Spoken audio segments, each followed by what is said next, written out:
दोस्तों नमस्कार, मैं दीपक गौतम एक बार फिर से आप सभी के समक्ष हाजिर हूँ। आज हम बात करेंगे अटेनमेंट प्रोसेस के विषय में।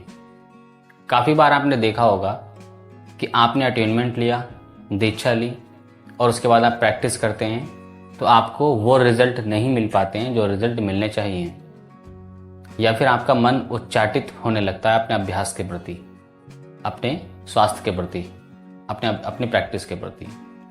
तो ये क्यों होता है, हम इस पर बात कर लेते हैं। अगर अटेनमेंट रिसीव करने वाले व्यक्ति में, साधक में किसी भी प्रकार की नेगेटिव एनर्जी, जो हाईली नेगेटिव एनर्जी है, चाहे वो ब्लैक मैजिक के फॉर्म में हो, चाहे वो एंटिटी के फॉर्म में हो, या किसी भी फॉर्म में क्यों ना हो, तब ऐसी कंडीशन में जो व्यक्ति अटेनमेंट रिसीव करता है तो अटेनमेंट रिसीव नहीं होता है, उसकी एनर्जी न्यूट्रलाइज हो जाती है, नष्ट हो जाती है। हालांकि इस प्रोसेस में मास्टर्स को इस बात का ध्यान रखना चाहिए कि जिसको हम अटेनमेंट दे रहे हैं वो अटेनमेंट रिसीव कर पाए। अगर उसके ऊपर किसी प्रकार का ब्लैक मैजिक, किसी प्रकार की एंटिटी, किसी प्रकार का दोष या श्राप है तो वो उसको रिमूव करे या फिर स्तंभित करें, ताकि आपकी अटेनमेंट की एनर्जी न्यूट्रलाइज ना हो। अब इस कंडीशन में साधक अटेनमेंट ले लेता है, क्लाइंट अटेनमेंट ले लेता है। उसके बाद जब वो प्रैक्टिस करता है तो मन का उच्चाटन शुरू हो जाता है, अड़चनें आने लगती हैं, बुद्धि स्तंभित हो जाती है, स्थिर नहीं रह पाती है। तो ऐसी बहुत सारी चीज़ें होने लगती हैं कि साधक अपनी प्रैक्टिस से विमुख हो जाता है।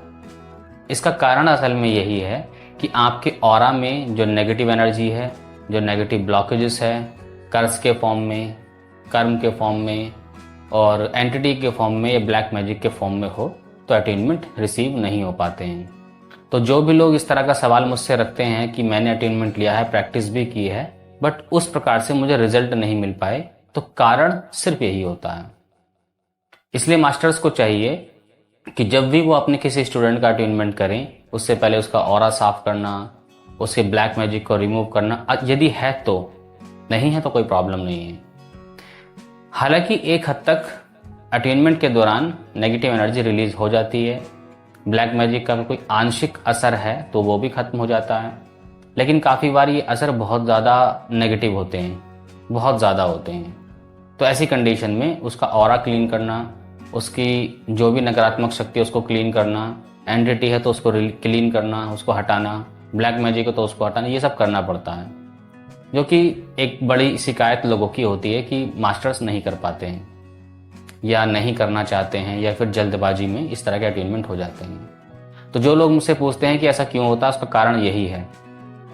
और धीरे धीरे वो व्यक्ति चाहे कितने भी अटेनमेंट क्यों ना ले ले, मास्टर लेवल के ले ले, ग्रैंड मास्टर के लेवल, करुणरी के ले ले, कुछ भी क्यों ना ले ले, वो उस पर प्रभावी रूप से असर नहीं कर पाती है। कारण यही होता है। वास्तविकता में अगर आपको प्रॉपर रूप से अटेनमेंट दिया जाए, आपके ऑरा में कोई नेगेटिव एनर्जी ना हो, और यदि हो तो उसको क्लीन करके दिया जाए, तो किसी भी साधक को, किसी प्रैक्टिशनर को अपने अभ्यास में मात्र पहले या दूसरे दिन से ही अनुभव होना शुरू हो जाते हैं। उसका शरीर, उसका मन, उसका चित्त हल्का होना शुरू हो जाता है, लाइट होना शुरू हो जाता है। और जिस उद्देश्य से वो व्यक्ति हीलिंग कर रहा है, धीरे धीरे वो व्यक्ति उस उद्देश्य को पाने लगता है, अपनी हेल्थ सुधारने लगता है, अपने मन को स्थिर करने लगता है, अपने शरीर को स्थिर करने लगता है। हर प्रकार की हीलिंग फिर उस व्यक्ति पर काम करती है। तो जो लोग मुझसे पूछते हैं कि कारण क्या है, कारण यही है, और इसी कारण की वजह से मैक्सिमम लोग अटेनमेंट को रिसीव नहीं कर पाते हैं। अगर हम ये बात करें कि कितने लोगों का ऐसा ग्राफ हो सकता है, कितने % लोगों का जिनको ऑरा क्लीनिंग की आवश्यकता पड़ती है, ब्लैक मैजिक क्लीनिंग की आवश्यकता पड़ती है, उसमें से लगभग 50% से भी अधिक लोग ऐसे हैं कि जिनको ये आवश्यकता पड़ती ही पड़ती है कि उनका ऑरा क्लीन हो, ब्लैक मैजिक क्लीन हो।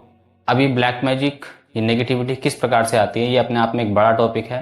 मैं कोशिश करूँगा किसी वीडियो में इसको कवर करने की। फिलहाल आज के लिए इतना ही। नमस्कार, धन्यवाद।